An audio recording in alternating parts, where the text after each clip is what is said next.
tentang ulumul Quran. Kemudian hari ini kita berbicara tentang nama, sifat, dan fungsi daripada Al-Quran itu sendiri.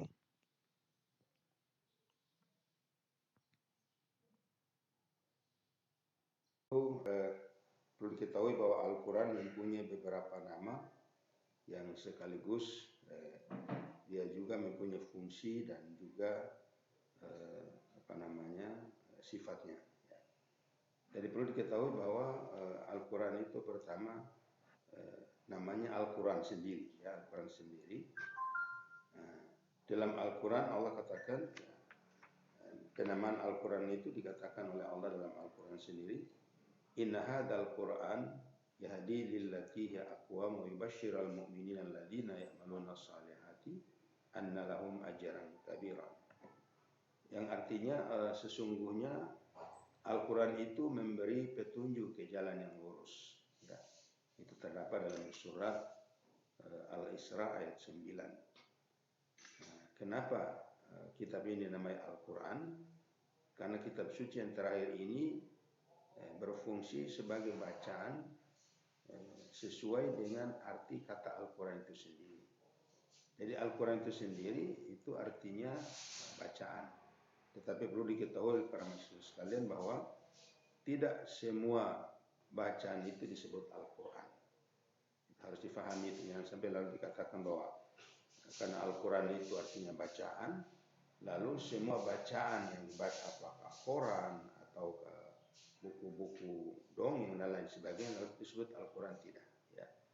Yang pertama. Kemudian yang kedua, disebut Alkitab. Nama lain daripada Al-Quran itu adalah Alkitab. Nah ini terdapat dalam surat Al-Baqarah, ya, ayat 2 yang sering kalian kalau ketika baca Al-Quran yang pertama setelah Al-Fatihah itu kan Alif Lam Mim, ya, kemudian disambung dengan Dzalikal kitabu la raiba fi hudal lil muttaqin. Ya. Artinya ini kitab Al-Quran tidak ada sedikit pun keraguan-raguan di dalamnya. Dan dia merupakan petunjuk bagi orang-orang yang bertakwa. Dan ini terdapat di dalam Al-Quran surat Al-Baqarah ayat 2. Kenapa disebut Alkitab? Nah, Alkitab itu sendiri secara bahasa berarti al-jam'u atau mengumpulkan. Nah, karena apa? Karena menurut As-Sayuti dinamai Alkitab karena Al-Quran itu mengumpulkan berbagai macam ilmu, kisah dan berita. Ya. Jadi itu perlu diketahui bahwa Al-Quran itu disebut Al-Jam'u. Ya. Al-Jam'u itu artinya mengumpulkan. Nah, lalu menurut As-Sayuti dinamai Alkitab karena Al-Quran itu mengumpulkan berbagai macam ilmu, kisah dan berita. Kenapa itu? Karena kita ketika membaca Al-Quran ada di dalamnya terdapat berbagai macam kisah, berbagai macam petunjuk, berbagai macam informasi ilmu itu dijelaskan di dalam Al-Quran. Maka dikatakan bahwa Al-Quran itu merupakan al-jam'u atau mengumpulkan berbagai macam ilmu, ya, dan juga berbagai macam informasi, kisah-kisah, sejarah-sejarah, berita-berita tentang umat terdahulu. Nah kemudian yang berikutnya atau yang ketiga itu disebut dengan Al-Furqan. Nah, dikatakan sebagai Al-Furqan ini lalu kita lihat dalam Al-Quran, dalam ayat Al-Quran itu sendiri Allah jelaskan dalam surat Al-Furqan ayat 1. Allah katakan tabarakalladzi nazzala al-furqana ala 'abdihi liyakuna lil alamin nadhira. Artinya bahwa Maha Suci Allah yang telah menurunkan Al-Furqan. Al-Furqan atau Al-Quran kepada hambanya itu Muhammad sallallahu alaihi wasallam agar ia menjadi pemberi peringatan kepada seluruh alam. Nah, ini kita baca nama Al-Quran sendiri itu terdapat dalam surat Al-Furqan, ya, dari ayat 1.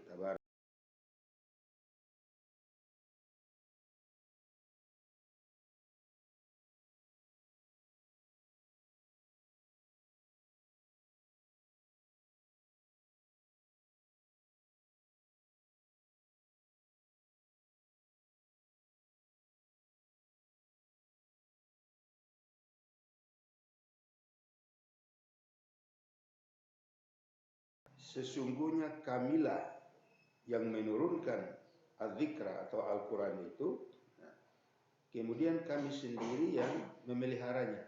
Jadi Al-Quran itu dijamin oleh Allah Subhanahu wa taala kemurnian, keasliannya.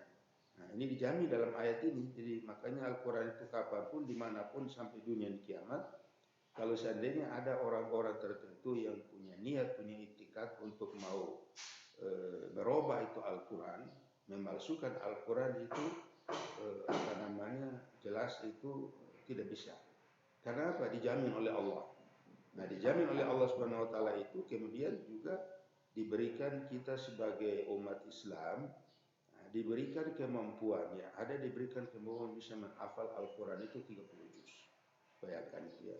Itu salah satu bentuk cara Allah memelihara dan memurnikan Al-Quran itu. Nah, kenapa disebut adzikra? Adzikra itu sendiri artinya ingat.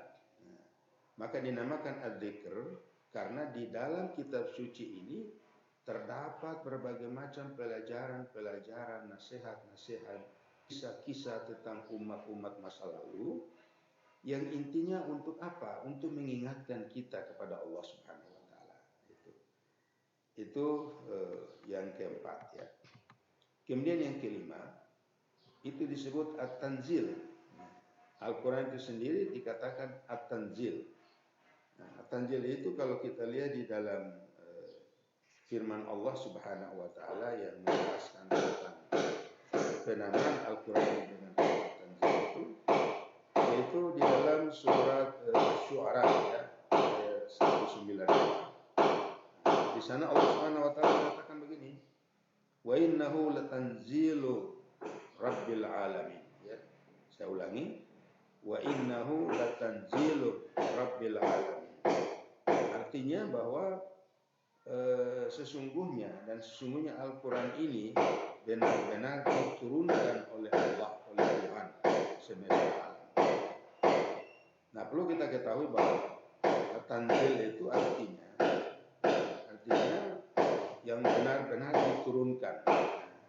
Dinamai demikian karena Al-Quran itu benar diturunkan Allah kepada Nabi Muhammad SAW melalui malaikat Jibril. Nah, dan oleh sebab itu makanya Al-Quran itu disebut tanzil. Jadi itulah kira-kira 5 nama Al-Quran yang umumnya disepakati oleh para ulama, ya. Jadi makanya kalau kita dengar ada Al-Quran itu pada satu kesempatan disebut Al-Dzikr, ya, ada disebut At-Tanzil, ada juga disebut Al-Furqan, ada juga disebut Al-Quran itu sendiri, ya, ada juga disebut Al-Kitab.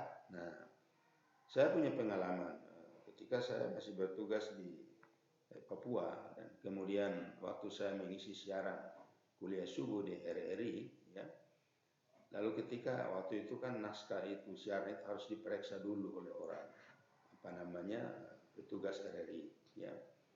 Nah, ketika naskah saya dimasukkan untuk diperiksa, ada di sana kan ada tertulis kitab Alkitab, Dzalikal Kitabul La Raiba Fi.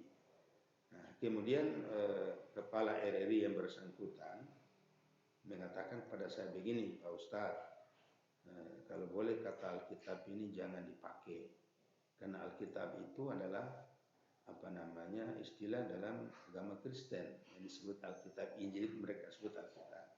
Lalu saya jelaskan kepada beliau bahwa begini Pak, justru Al-Quran itu sendiri dalam Islam itu Al-Quran yang merupakan kitab suci, sumber dari segala sumber hukumnya umat Islam.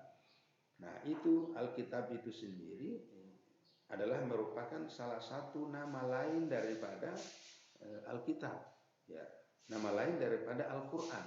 Nah, jadi makanya padahal mohon maaf saya Pak Kepala RRI, justru Alkitab itu adalah bahasa Arab. Sedangkan kalau kitab Injil yang Bapak katakan tadi, karena itu merupakan bahasa Alkitab dan bahasa Injil, nah, sebenarnya Injil itu sendiri kan diturunkan bukan dengan bahasa Arab. Nah, dia diturunkan dengan bahasa Ibrani, ya. Nah, jadi sebenarnya justru Injil yang memakai yang meminjam istilah Al-Quran.